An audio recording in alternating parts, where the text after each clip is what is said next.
Yang muda udah, yang tua udah. Sekarang pertengahan nih, saya yang ber-25. Nah, coba kita menikah ada lagi jawaban yang lain yang unik selain dari ibadah, membangun keluarga sakinah mawaddah warahmah, mencari ridho Allah. Ada lagi nggak, coba angkat tangan siapa yang bisa menjawab apa tujuan nikah selain dari itu? Yang pegang slow, jangan istilahnya meskipun ya dianggap oke lah gitu, ini suatu masukan tapi akan berdampak sekali. Coba saya tanya depannya.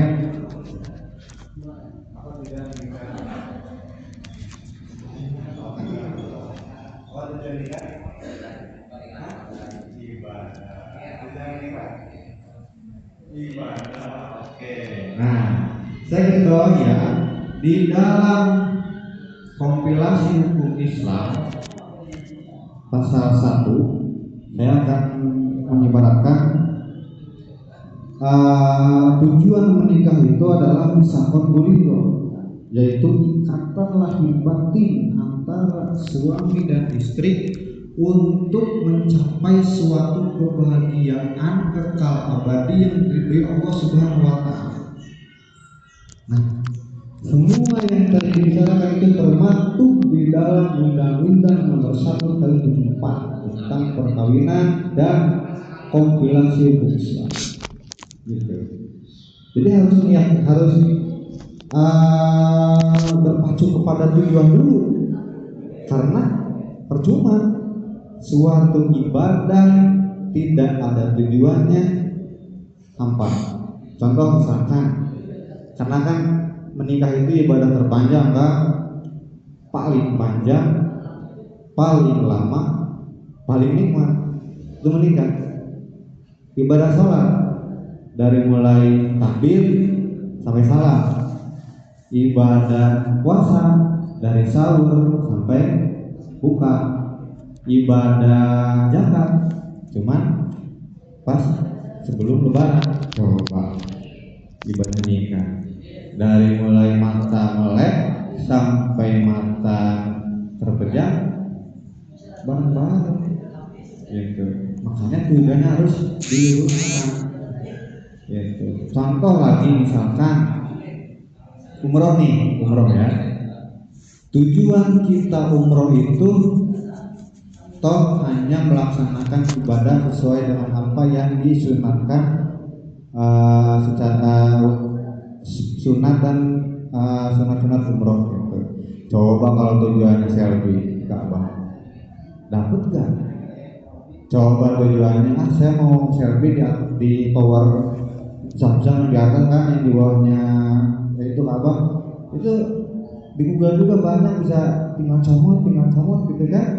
Tapi harus mendapatkan esensi atau tujuan dalam suatu ibadah gitu.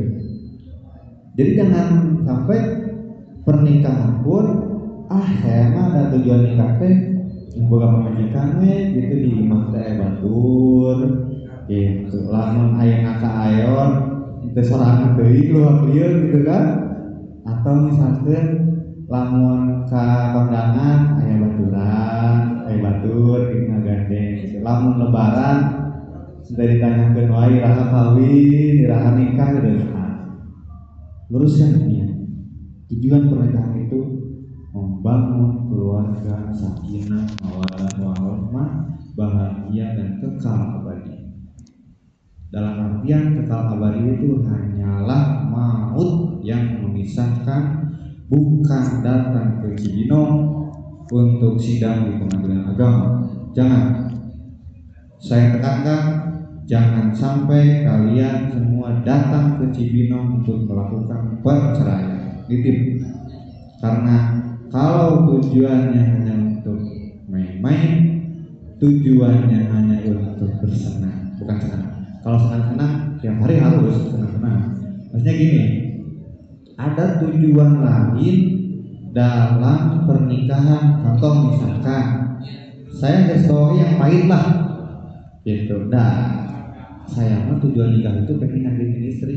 Nah, dari sekarang bilang ke KUA, saya mau batalin nikah gitu. Karena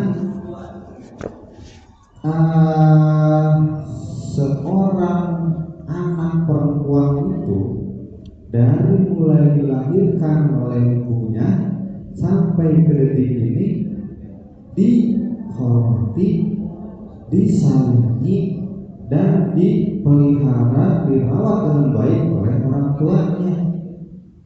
Nah, sedangkan nanti pas hari pernikahan, tanggung jawab dan pemeliharaan itu akan tumpah kepada pundak seorang suami.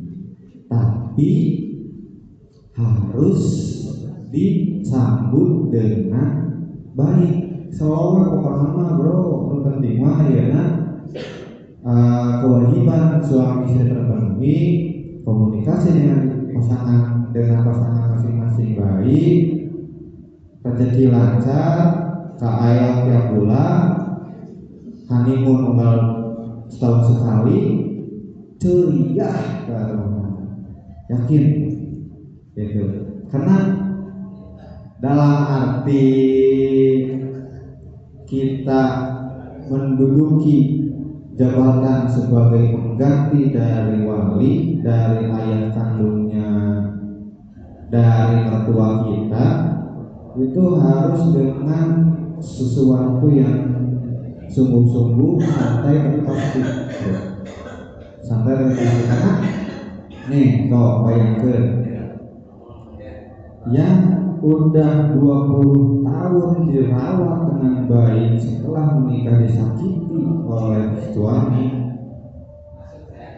wali yang melihat atau orang tuanya berprasangka seperti apa?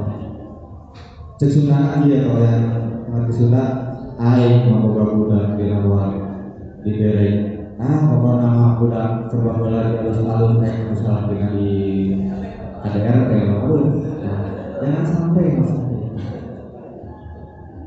konflik pasti ada. Dan terkecil contoh misalnya token di Mabea, ya token di rumah listrik itu habis. Nah, harus bisa menyelesaikan secara baik, jangan sampai token listrik jangan baik. Minimal dengan tutur bahasa yang halus. Karena karakteristik dari seorang istri adalah perasaan, karakteristik dari suami adalah logika, jadi harus saling melengkapi. Gitu.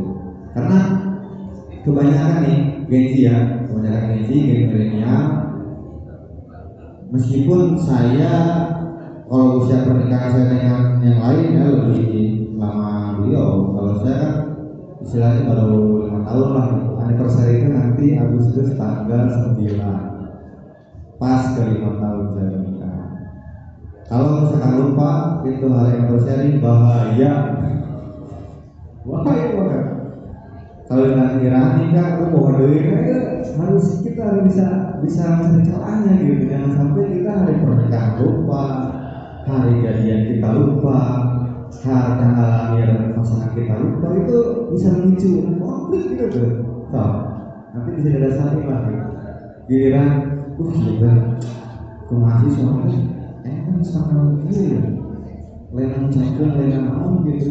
Nah, kita harus menyikapinya dengan bijak lah, gitu. Jangan sampai lo mau-maukan, gitu. Pasti suami itu lagi persiapan nih, prank-prankan atau rancangan untuk merayakan ulang tahun atau anniversary, gitu.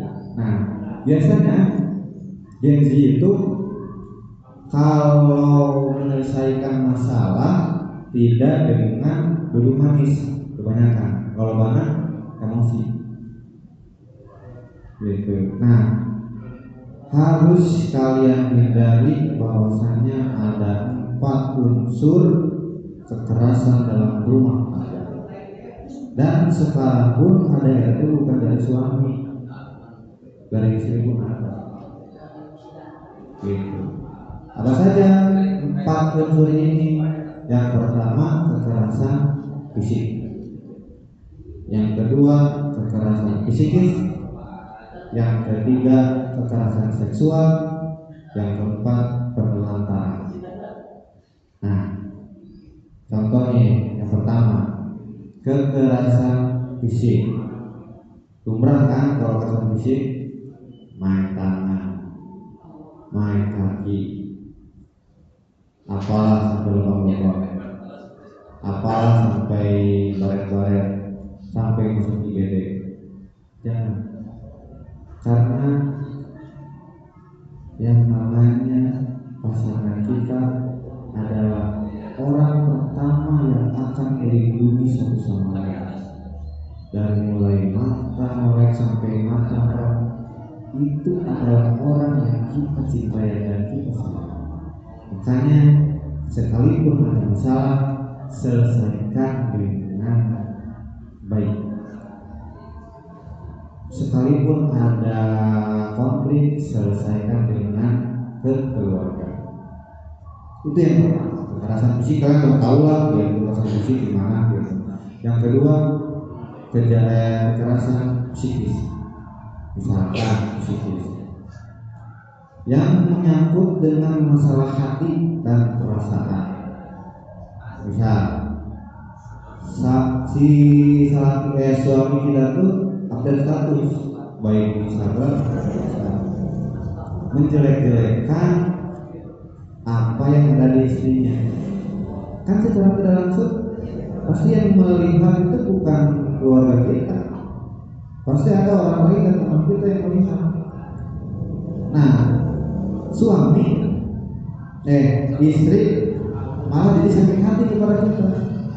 Nah, jangan sampai, karena wanita itu yang kebanyakan memakai hati dan laki-laki memakai logika. Makanya harus saling melengkapi dan saling melengkapi. Hindari apa yang menjadi aspek-aspek kekerasan psikis. Kalian nanti bakal paham kalau udah lihat, karena kan sekarang hanya sebatas teori. Kalau misalkan sering lihat di TikTok atau di Instagram, lebih kalau sekarang tuh lebih mencari apa yang harus dihindari seorang pasangan suami istri, apa yang harus dilakukan oleh pasangan seorang suami istri, gitu. Jadi hari TikTok itu udah kali mau joget, udah kali TikTok shop, TikTok mall, TikTok Shopee mall gitu aja. Sekarang harus, karena kan kalian bertahap dalam tujuan pembelajaran, yaitu jadi hindari kekerasan psikis. Yang ketiga kekerasan seksual. Nah, seksual di sini ada yang sudah pernah menikah? Ada pernah menikah? Belum. Berarti semua masih fresh, masih lajang, masih perawan, masih ini ya, gitu ya. Artinya kalau motor atau kendaraan turun dari daerah tuh enak dipandang gitu kan. Nah, beda sama yang udah turun mesin, yang udah baret-baret, itu kan beda lah. Nah, kekerasan seksual. Kalau untuk hal ini saya lebih berhati-hati dalam menjalankan hubungan seksual. Ulah aing main kasar. Kalau orang sekarang bahasnya apa ya? Kasar. Ada yang tahu gak? Yang kasar dalam seksual apa? BDSM. Jangan sampai melakukan hal kekerasan di dalam hubungan tuh ya. Yang penting saling menikmati, saling merasakan, saling nyaman. Ulah yang apa ya, kalau lebih tepatnya gitu, karena kan kekerasan seksual itu ya gitulah, pokoknya harus dihindari. Nanti kalian bakal paham kalau sudah menjalani, kalau sudah melakukan kekerasan seksual, baik secara yang dilakukan atau di luar konteks gitu. Yang terakhir penelantaran. Nah, penelantaran itu bukan hanya dilakukan oleh suami, main kabur. Kalau bahasa sekarang apa? Ghosting. Ghosting jangan. Karena dalam undang-undang pun apabila suami tidak memberikan nafkah lahir dan batin selama 3 bulan berturut-turut, maka istri berhak mengajukan gugatan. Nah, hindari penelantaran. Hindari, sekalipun penelantarannya hanya sehari, jangan. Pemborong jangan apa? Yang namanya 3 tahun dicuekin 2 jam, oke pasti bakal bingung nanti. Iya, ini suami saya apa? Biasanya ceria, biasanya sering curhat lagi, gitu kan? Baru 2 jam aja udah bertanya-tanya. Penelantaran itu ya seperti yang biasanya ngasih nafkah, biasanya ada di rumah, ini udah nggak tahu hilang kemana. Begitupun dari seorang istri, tidak melayani suami dengan baik, tidak tidak mengiyakan apa yang diinginkan oleh suami dalam kutip hal baik, yaitu karena kalian pasti bisa memilah dan memilih kalau udah di atas 17 tahun, kecuali masih anak-anak atau balita ya tidak bisa memilah apa yang baik dan mana yang buruk. Makanya hindari 4 aspek itu. Lihat dari ujung kaki sampai ujung kepala masing-masing. Yang awalnya mulus harus selamanya tetap mulus. Yakin? Jangan sampai ada baret-baret, jangan sampai ada lubang-lubang. Begitupun sebaliknya, yang dulunya mulus harus tetap mulus sampai awalnya sampai. Kalau masalah yang dulunya wajahnya kurang bagus, banyak jerawatan, itu lebih bagus, dibagusin. Itu tanggung jawab bersama. Sekalipun suami sebelum menikah kurang dirawat dengan baik setelah menikah. Jangan sampai istri ada yang glowing, suami juga harus glowing. Harus. Jadi jangan, jadi saling memberikan kenyamanan, saling memberikan hal positif. Terus ini masalah pidana ya, apapun yang terjadi dalam kekerasan dalam rumah tangga, sekalipun tanpa visum, hanya delik aduan, pidananya 15 tahun dan dendanya 500 juta. Yang melapor, karena sekarang di dunia ini CCTV itu tiap orang punya, HP, handphone, tab, semua punya kamera, bisa mereka. Sekarang bukti di kepolisian, bukti rekaman itu paling sah. Makanya hindari 4 aspek kekerasan itu. Itu yang pertama. Yang kedua, masalah hak dan kewajiban. Yaitu mungkin nanti kalau bisa dibahas secara dalam dengan konteks selanjutnya. Mungkin kalau saya kalian itu harus menghindari apa yang menjadi alasan untuk perceraian. Ya. Niatkan dalam hati bahwasanya saya memilih kamu untuk hidup selamanya. kamu harus berlaku baik kepada saya, maka saya akan berlaku baik kepada kamu. Saya akan mengayomi kamu, sebaliknya kamu harus mengayomi saya. Jangan sebelah kita mengayomi tapi istrinya istrinya keras kepala, pasti suami juga jengkel. Saya mau udah berlaku baik, udah kasih apa yang saya punya, udah kasih nafkah sesuai dengan apa yang kamu inginkan, sesuai kemampuan saya, tapi kamu malah kayak gini, tapi kamu malah tidak sesuai ekspektasi. Jengkel suami. Begitupun sebaliknya, saya sudah memberikan apa yang terbaik, saya sudah melayani kamu dengan sungguh-sungguh, tapi kamu malah menyakiti saya. Jengkel sih. Gitu. Karena roda kehidupan rumah tangga itu dinamis, berputar, tidak ada ujungnya. Yang ada ujungnya kotak, segitiga, trapesium, jejak ginjal, itu ada ujungnya, pasti akan berhenti di ujung itu. Nah, kehidupan rumah tangga itu dinamis, berputar terus, kadang di bawah, kadang di atas, kadang kering, kadang basah. Gitu. Makanya selagi kita di atas, jangan lupa ketika kita berada di bawah dalam hal apapun. Gitu. Karena ini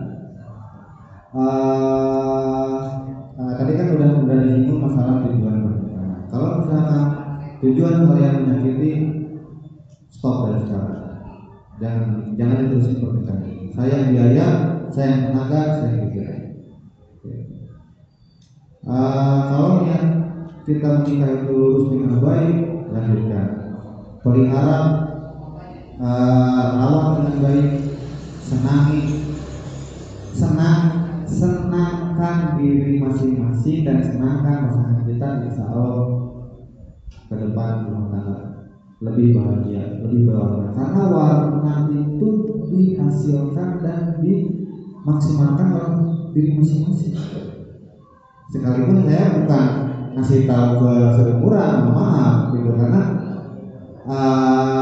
mungkin dalam hal segi pernikahan saya duluan ketimbang bro saya usia saya gitu. Mungkin kalau yang seumuran saya hanya sebatas teori gitu, oh nikah tuh gini, punya istri itu, kalau punya istri itu gini, teori kan, bayangan, skeptis gitu, punya istri nanti bisa gini gitu. Makanya saya kepada yang seumuran bukan apa ya, kalau saya biasanya sharing lah gitu, bro, yang namanya pernikahan itu kayak gini bro, yang namanya hubungan rumah tangga itu seperti ini. Jangan sampai lu mengalami apa yang dialami orang lain. Mau sehebat apapun kita di dunia ini, mau sekaya apapun kita di dunia ini, kata Wong, sekaya apapun tetap berat. Contoh banyak. Mau seharmonis apapun, contoh yang lain gitu. Karena saya itu udah cuma satu-satunya dia yang mencintai saya, mana udah keluar biaya untuk resepsi, udah menunggu lama tentang kepastian, udah apa ya, segala pengorbanan waktu dan tenaga udah diberikan satu sama lain, masa macam-macam. Kan saya ini dari sekarang aja ini putusin, udah sampai sini aja, kalau tujuannya terbaik udah sampai sini aja gitu. Karena martabat dan harkat martabat diri saya itu dilindungi oleh diri saya sendiri. Kalau udah menikah saling dilindungi gitu. Contoh ya, alasan pernikahan itu banyak. Pertama, KDRT.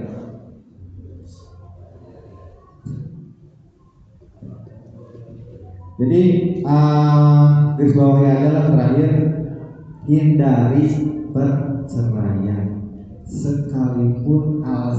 alasannya komunikasi tidak baik, sekalipun alasannya KDRT, sekalipun alasannya tidak mengakui suami kerjaannya dong, ataupun yang lain, ataupun ada tekanan dari mertua, ada tekanan dari teman, tidak semua, karena fondasi rumah tangga itu ada di istri, atap rumah tangga itu ada di suami. Kalau fondasi tanpa atap, kepanasan, betul ya?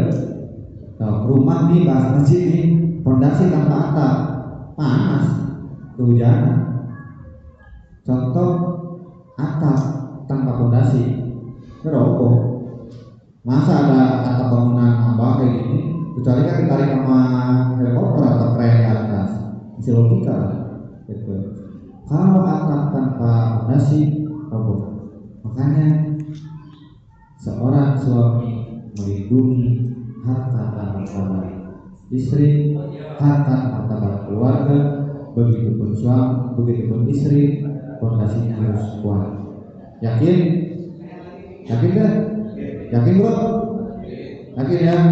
Lindungi istrimu dan lindungi apapun yang terjadi di dunia ini, karena suatu rumah tangga akan dilaksanakan dan ditimbulkan oleh diri masing-masing. Sayangi suamimu, sayangi istrimu, dan cintai lakumu. Terima kasih.